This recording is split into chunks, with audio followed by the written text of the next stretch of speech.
दोस्तों, हम लोग एस.के. झा सामान्य विज्ञान की जो 5th एडिशन है उसके एन.सी.ई.आर.टी. जो बेस्ट पर आधारित है उसके सामान्य विज्ञान को पढ़ रहे हैं। ठीक है दोस्तों, और चैप्टर वाइज। ठीक है दोस्तों, हम लोग का पहला चैप्टर है छोटी छोटी मगर मोटी बातें। हम लोगों ने एक क्लास पढ़ लिया है। ठीक है दोस्तों, अब आज हम लोग उससे आगे पढ़ेंगे। हम लोगों ने कल रसायन शास्त्र और उसकी अवस्थाओं के बारे में पढ़ लिया था। ठीक है दोस्तों, हम लोगों ने पदार्थ के बारे में भी पढ़ लिया था। ठोस, द्रव, गैस के कुछ उनके सामान्य गुणों को भी पढ़ लिया था हमने। पदार्थ के वर्गीकरण को भी हमने पढ़ लिया था और पदार्थ की चौथी और पांचवी अवस्था को भी हम लोगों ने पढ़ लिया था। ठीक है दोस्तों, हम लोगों ने भौतिक परिवर्तन और रासायनिक परिवर्तन को भी देख लिया था। आज हम लोग तत्व के आगे से पढ़ेंगे। ठीक है दोस्तों, तो हम लोग का है तत्व यानी कि एलिमेंट। तो रॉबर्ट बायल ने पहले वैज्ञानिक थे जिन्होंने सन 1661 में सर्वप्रथम तत्व शब्द का प्रयोग किया। तो रॉबर्ट बायल ने सबसे पहले क्या किया था, तो 1661 में तत्व शब्द का खोज किया था। ठीक है दोस्तों, और तत्व की परिभाषा सर्वप्रथम एंटोनी लॉरेंट लेवेजियर ने दिया था। तो तत्व की परिभाषा सर्वप्रथम किसने दिया, तो एंटोनी लॉरेंट लेवेजियर ने, जो क्या एनसीईआरटी पर है, ये भी एनसीईआरटी में लिखी हुई है। ठीक है दोस्तों, तो रॉबर्ट बायल पहले वैज्ञानिक थे जिन्होंने क्या किया था, 1661 में तत्व शब्द का प्रयोग किया। लेकिन तत्व की परिभाषा किसने दी, तो एंटोनी लॉरेंट लेवेजियर ने। ठीक है दोस्तों, ध्यान रखिएगा। तत्व वह शुद्ध पदार्थ है जिसे तोड़कर किसी अन्य पदार्थ में परिणित नहीं किया जा सकता। तो तत्व वह शुद्ध पदार्थ होता है। तत्व क्या होता है, हम लोग का शुद्ध पदार्थ है जिसे तोड़कर किसी अन्य पदार्थ में क्या हम लोग नहीं बदला जा सकता। ठीक है दोस्तों, तत्व के सूक्ष्मतम कणों को परमाणु कहते हैं। तो तत्व का सूक्ष्मतम कण क्या होता है, हम लोग का परमाणु होता है। ठीक है दोस्तों, और यौगिक का सूक्ष्मतम कण क्या होता है, हम लोग का यौगिक का सूक्ष्मतम कण हो जाएगा हम लोग का अणु। ठीक है दोस्तों, ध्यान रखिएगा।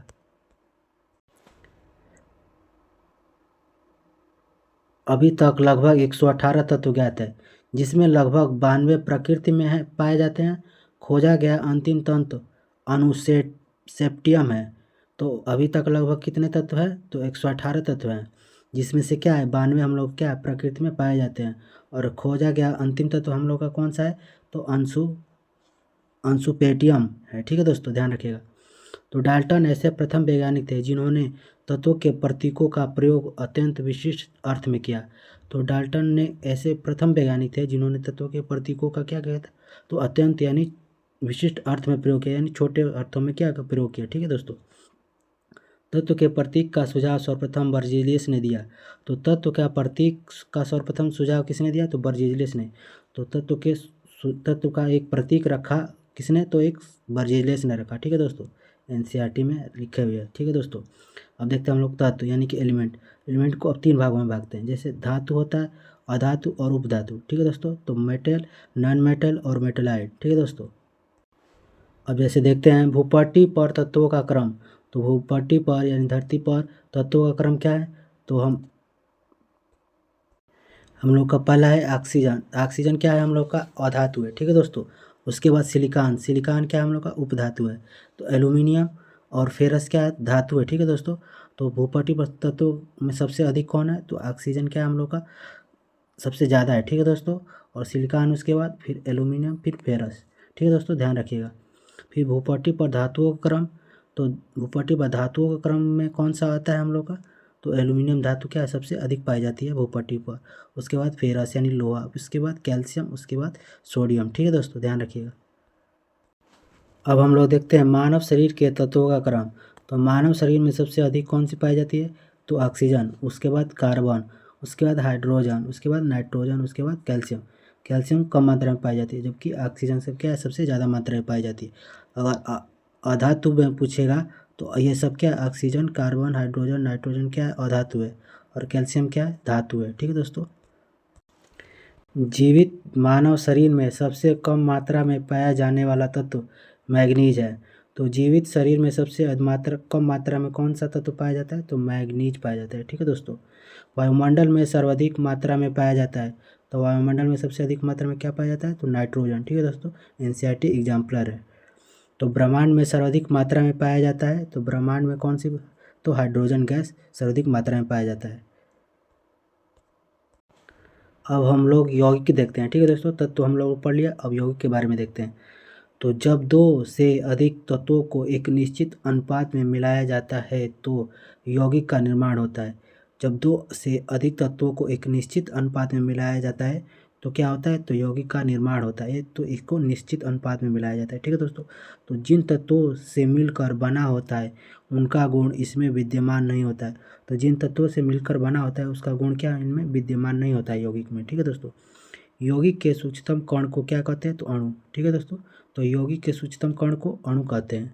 यौगिकों को केवल रासायनिक वैद्युत रासायनिक प्रक्रिया द्वारा पृथक किया जाता है। तो यौगिकों को कैसे अलग किया जाता है, तो रासायनिक वैद्युत रासायनिक प्रक्रिया द्वारा क्या किया जाता है, तो अलग किया जाता है। ठीक है दोस्तों, एनसीईआरटी में लिखी हुआ है। अब अणुओं के प्रकार देखते हैं, जैसे टाइप्स ऑफ मॉलिक्यूल्स। तो अणुओं के प्रकार में तो एक होता है हम लोग का सम अणु और एक होता है विषम अणु। ठीक है दोस्तों, अब हम लोग सम अणु देखते हैं। जैसे होता है ऐसे अणु जो समान प्रकार के परमाणुओं के संयोजन से बने होते हैं सम अणु कहलाते हैं। सभी तत्वों के अणु सम अणु होते हैं। तो सभी तत्वों के जो अणु होते हैं क्या होते हैं, सम अणु होते हैं। ठीक है दोस्तों, तो उदाहरण के तौर पर क्या आता है हम लोग का ऑक्सीजन यानी O2, हाइड्रोजन यानी H2, क्लोरीन यानी Cl2। तो सम अणु क्या होते हैं, तो तत्वों के अणु क्या होते हैं, सम अणु होते हैं। ठीक है दोस्तों, ध्यान रखिएगा। अब हम लोग देखते हैं विषम अणु। तो विषम अणु ऐसे अणु जो दो या दो से अधिक तत्वों के परमाणुओं के संयोजन से निर्मित होते विषम अणु कहलाते हैं। सभी यौगिकों के अणु विषम अणु होते हैं। तो सभी यौगिकों के अणु क्या होते हैं, तो विषम अणु होते हैं। और सभी तत्वों के अणु क्या होते हैं, सम अणु होते हैं। ठीक है दोस्तों, तो तत्व कहेगा तो होते हैं क्या, तो सम अणु होते हैं। और यौगिक के अणु क्या होते हैं, तो विषम अणु होते हैं। तो उदाहरण के होते हैं जल यानी H2O, hydrogen plus oxygen, carbon dioxide में CO2 यानी कार्बन और ऑक्सीजन मिलकर बने होते हैं। ठीक है दोस्तों, अब हम लोग देखते हैं परमाणुकता यानी एटॉमिसिटी। तो किसी तत्व अथवा यौगिक के एक अणु के निर्माण में प्रयुक्त होने वाले परमाणुओं की संख्या उस तत्व अथवा यौगिक की परमाणुकता कहलाती है। तो किसी तत्व या यौगिक के एक अणु के निर्माण में प्रयुक्त होने वाले परमाणुओं की जो संख्या होती है उस तत्व या अथवा यौगिक की परमाणुकता कहलाती है। ठीक है दोस्तों, तो परमाणुकता के आधार पर अणुओं को 4 भागों में बांटा गया। तो परमाणुकता के आधार पर कितने अणुओं में बांटा गया है, तो 4 को भागों में बांटा गया है। अब देखते हैं 4 भाग को।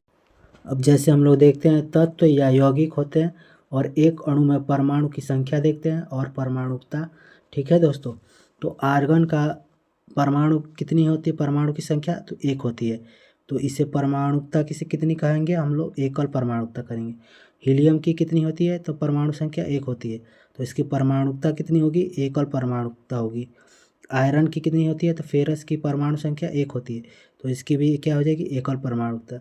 हाइड्रोजन यानी H2 का परमाणु की संख्या कितनी होती है, तो 2 होती है। तो परमाणुकता कितनी हो जाएगी, 2 हो जाएगी। ठीक है दोस्तों, ध्यान रखिएगा। उसी प्रकार क्लोरीन यानी Cl2, तो परमाणु की संख्या कितनी होती है, तो 2। परमाणुकता पूछेगा तो 2 परमाणु। तो H2O यानी जल, H2O यानी जल, तो परमाणु की संख्या पूछेगा तो 3 यानी 1 इसका हो जाएगा और H2 यानी कि 2 ये हो तो 3 हो जाएगा। ठीक है दोस्तों, तो हम लोग को यह त्रिपरमाणु कहेंगे। ठीक है दोस्तों, अब अमोनिया का देखते हैं। जैसे NH3, तो H3 में क्या है, 3 है, तो H हाइड्रोजन 3 हो जाएगा और नाइट्रोजन क्या हो जाएगा, 1 हो जाएगा। ठीक है दोस्तों, तो किसकी हो जाएगी, परमाणु की संख्या हो जाएगी 4। तो चतुर्थ परमाणु और परमाणुकता हम लोग की चतुर्थ परमाणु हो जाएगी। और सल्फर की S8 है तो परमाणु की संख्या 8 हो जाएगी। और इसको कहेंगे 4 से अधिक होने पर क्या हो जाएगा, तो बहुपरमाणुकता कहलाएगी। ठीक है दोस्तों, अब कुछ मोस्ट इम्पोर्टेंट क्या है, तत्व यौगिक और परमाणु की संख्या देख लेते हैं जो एग्जाम में पूछा हुआ है। ठीक है दोस्तों, ये वाला एग्जाम में पूछा हुआ है, इम्पोर्टेंट है। तो फेरस की परमाणु की संख्या 1, कैल्शियम की परमाणु संख्या 1, हाइड्रोजन का हो जाएगा 2, H2SO4 का हो जाएगा 7। ठीक है दोस्तों, गिनना तो बता दिया है हम लोग। जैसे होता है H2 2 हो जाएगा और SO4 यानी 4 ये हो जाएगा और 1 ये हो जाएगा, 4 2 6 हो जाएगा और सल्फर का 1 यानी कि 7 है। तो ये 7 हो गया। ठीक है दोस्तों, तो कैल्शियम सल्फेट का हो जाएगा 6। ठीक है दोस्तों, कैल्शियम फास्फेट का हो जाएगा 13। ठीक है दोस्तों, उसी प्रकार CA3PO4 ट्वाइस, इसकी हो जाएगी परमाणु संख्या 13। H3PO4 की परमाणु संख्या 8 हो जाएगी। OH2 इसकी परमाणु संख्या कितनी हो जाएगी 5। तो NH4Cl की परमाणु संख्या कितनी हो जाएगी 6। तो 4 ये हो जाएगा, 4 हाइड्रोजन का हो जाएगा, नाइट्रोजन का 1 हो जाएगा 5 और Cl का हो जाएगा 4। ठीक है दोस्तों, 6 हो जाएगा। ठीक है, तो उसी प्रकार देखते हैं अब आगे मानव शरीर में उपस्थित यौगिकों का क्रम। तो मानव शरीर में सबसे यौगिकों का क्रम देख लेते हैं। तो यौगिक सबसे मात्रा में क्या पाया जाता है हम लोग का H2O यानी कि जल। उसके बाद क्या पाया जाता है तो प्रोटीन, उसके बाद फैट, उसके बाद कार्बोहाइड्रेट। तो मानव शरीर में सबसे अधिक क्या पाया जाता है तो जल पाया जाता है, तो सबसे कम कार्बोहाइड्रेट। ठीक है दोस्तों, ध्यान रखिएगा। H2O यानी जल, जल का प्रकृति क्या सामान्य गुण। तो जल का प्रकृति में सामान्य गुण देखते हैं। यह एक क्या है यौगिक है, तो जल एक प्रकार का क्या है यौगिक है। ठीक है दोस्तों, और परमाणुओं का अनुपात कितना होता है, जल के परमाणुओं का अनुपात कितना होता है तो 2:1 होता है। ठीक है दोस्तों, ध्यान रखिएगा। और परमाणु भार का अनुपात कितना है तो 2 और 16, यानी कि H2 यानी कि 2 हो जाएगा और ऑक्सीजन का होता है 16। ठीक है दोस्तों, 2 और 16 तो ये कट कर 1 संबंधी 8 हो जाएगा। तो परमाणु की संख्या कितनी होती है तो परमाणु की संख्या 3 हो जाएगी। तो H2 2 हो जाएगा और ऑक्सीजन 1। ठीक है दोस्तों, तो परमाणु की संख्या हो जाएगी 3। और तत्वों के प्रकार में तो 2 प्रकार के तत्वों के प्रकार हो जाएंगे तो 2। इसका क्वथनांक कितना हो जाएगा, जल का क्वथनांक 100 डिग्री सेल्सियस या 373 केल्विन भी कह सकते हैं, या 80 र्यूमर या 212 फ़ारेनहाइट। ठीक है दोस्तों, इसका क्वथनांक होता है। और इसका हिमांक जल का कितना हो जाएगा 0 डिग्री सेल्सियस या 273 केल्विन या 0 अंश र्यूमर या 72 से फ़ारेनहाइट। ठीक है दोस्तों, ध्यान ये सब दोस्तों ध्यान रखिएगा। ठीक है दोस्तों, अब हम लोग देखते हैं मिश्रण के बारे में। जब 2 या 2 से अधिक पदार्थों को किसी भी अनुपात में मिला दिया जाता है तो उसे मिश्रण कहते हैं। जब किसी भी 2 या 2 से अधिक पदार्थों को किसी भी अनुपात में मिला दिया जाता है तो उसे क्या कहते हैं तो मिश्रण कहते हैं। मिश्रण में उनके अवयवी तत्वों के गुण मौजूद होते हैं। तो मिश्रण में जो उनके तत्वों के क्या होते हैं गुण क्या होते हैं मौजूद होते हैं। ठीक है दोस्तों, मिश्रण की संरचना तय नहीं होती। तो मिश्रण की संरचना क्या होती है तय नहीं होती है, किसी में अलग, किसी में कम या किसी में अधिक होती है। ठीक है दोस्तों, तो उसकी तय नहीं होती है मिश्रण की संरचना। तो जैसे होता है हवा, बारूद, चीनी, पानी का मिश्रण। ठीक है दोस्तों, अब हम लोग देखते हैं मिश्रण के प्रकार। अब हम लोग तब एक होता है समांगी मिश्रण यानी होमोजीनियस मिक्सचर। ठीक है दोस्तों, तो जिस मिश्रण के प्रत्येक भाग के सभी गुण एक समान होते हैं उसे समांगी मिश्रण कहते हैं।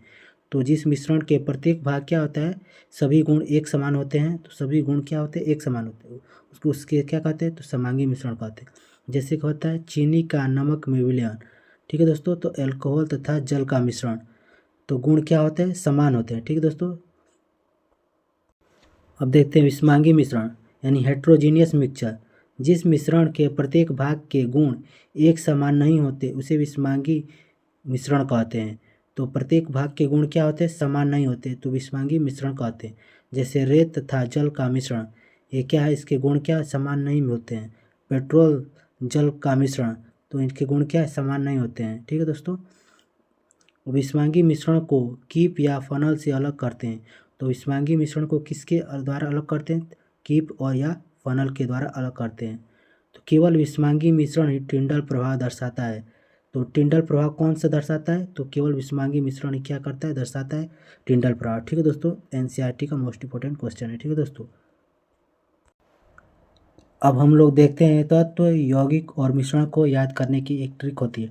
ठीक है दोस्तों, तो वो ट्रिक है हम लोग की जो जो जो तत्व होगा हम लोग का वो अकेले सूत्र होता है। तो अकेले सूत्र होता है तो फेरस निकिल कोबाल्ट। तो फेरस निकिल कोबाल्ट यानी कि अकेले आता है, जैसे हाइड्रोजन में क्या है अकेले है, तो एक क्या है तत्व है। ठीक है दोस्तों, यौगिक क्या होता है तो एक या एक से अधिक का सूत्र, यानी यौगिक जब आएगा तो वो क्या होगा सूत्र होगा। ठीक है दोस्तों, तो CO2H2O। तो ठीक है दोस्तों, उसी प्रकार एग्जाम्पल है। ठीक है दोस्तों, तो ये क्या है एक सूत्र आएगा। ठीक है दोस्तों, और ये तत्व है जो अकेले आता है। ठीक है दोस्तों, और मिश्रण क्या होता है इसका कोई सूत्र नहीं होता है, जैसे शरबत और वायु का कोई क्या होता है सूत्र नहीं होता है। ठीक है दोस्तों, तो इसे याद रखिएगा। तो तत्व रहेगा तो अकेले एक सूत्र होगा, अकेले आएगा। यौगिक होगा तो एक सूत्र के साथ आएगा। ठीक है दोस्तों, ठीक है दोस्तों, जैसे CO2 और H2O। और मिश्रण का इसका कोई सूत्र नहीं होता जैसे शरबत और वायु का। अब हम लोग देखते हैं मिश्रण अलग करने की विधियाँ। तो मिश्रण को अलग करने की विधियाँ देखते हैं। जैसे होता है पहला रावाकरण, ठीक है दोस्तों। तो किसी विलयन को धीरे धीरे ठंडा करके ठोस अवस्था में बदलने की प्रक्रिया को रावाकरण कहते हैं। तो किसी विलयन को क्या कहते हैं, धीरे धीरे ठंडा करके ठोस अवस्था में बदलने की प्रक्रिया क्या कहलाती है, तो रावाकरण कहलाती है। तो इस विधि द्वारा ठोस अकार्बनिक पदार्थों के मिश्रणों के अवयवों या संगठनों को पृथक्करण किया जाता है। तो रावाकरण में किसको अलग किया जाता है, तो ठोस अकार्बनिक पदार्थों के मिश्रण के अवयवों को संगठनों को क्या किया जाता है, तो अलग किया जाता है, यानी पृथक्करण किया जाता है। अब हम लोग देखते हैं आसवन। किसी द्रव को वाष्पीकृत करके पुनः ठंडा करने के प्रक्रम को आसवन कहते हैं। समुद्री जल का भी शुद्धिकरण इसी विधि द्वारा होता है। आसुत जल इसी प्रक्रम द्वारा तैयार किया जाता है। तो आसुत जल किस प्रक्रम द्वारा तैयार किया जाता है, तो आसवन विधि द्वारा। और समुद्री जल को शुद्धिकरण किस विधि द्वारा किया जाता है, तो आसवन विधि द्वारा। ये क्वेश्चन पूछा हुआ है, ठीक है दोस्तों। समुद्री जल का शुद्धिकरण किसके द्वारा शुद्ध किया जाता है, तो आसवन विधि द्वारा। वह प्रक्रम जिसे में सभी प्रकार के शुद्ध जल मिलता है, तो आसवन द्वारा, ठीक है दोस्तों। NCERT exemplar.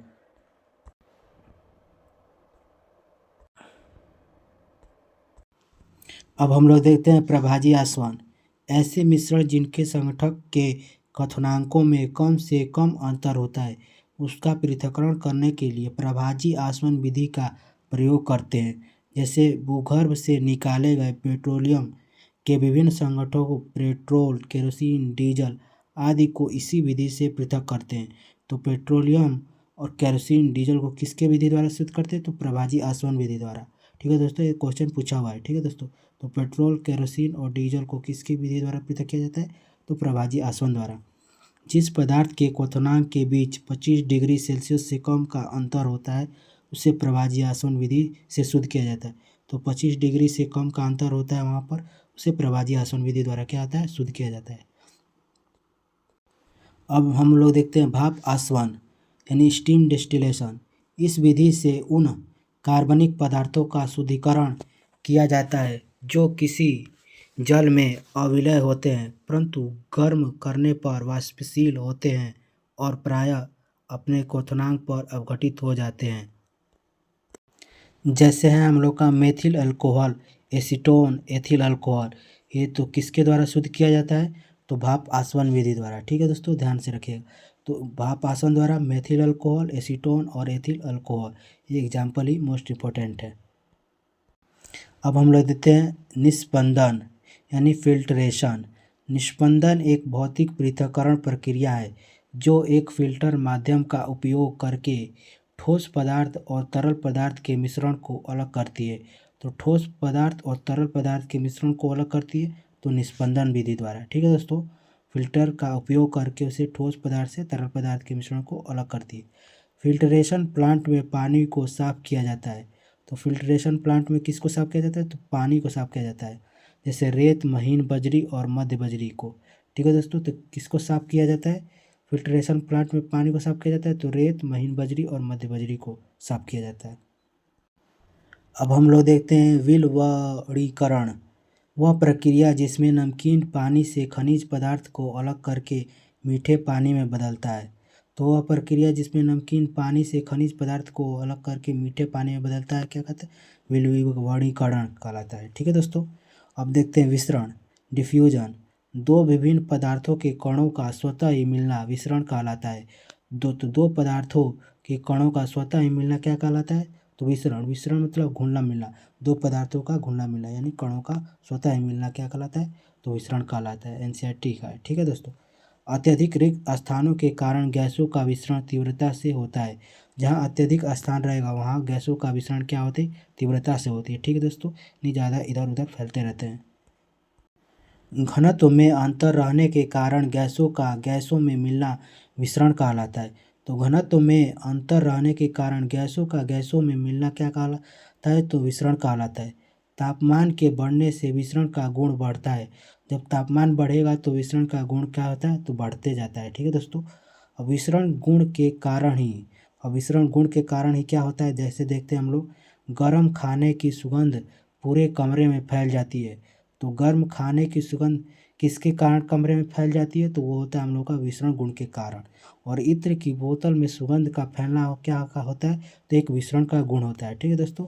और मलमूत्र की दुर्गंध का नाकों तक पहुंचना ही हम लोग का क्या होता है, एक विसरण का गुण है। ठीक है दोस्तों, तो ये इंपॉर्टेंट है। ठीक है दोस्तों, विसरण का गुण जैसे न गर्म खाने की सुगंध में पूरे कमरे में फैल जाना, और इत्र की बोतल की सुगंध का फैलना, और मलमूत्र की दुर्गंध का नाकों तक पहुंचना, ये क्या कहलाता है, तो विसरण के गुण के कारण होता है। ठीक है दोस्तों, ध्यान रखिएगा।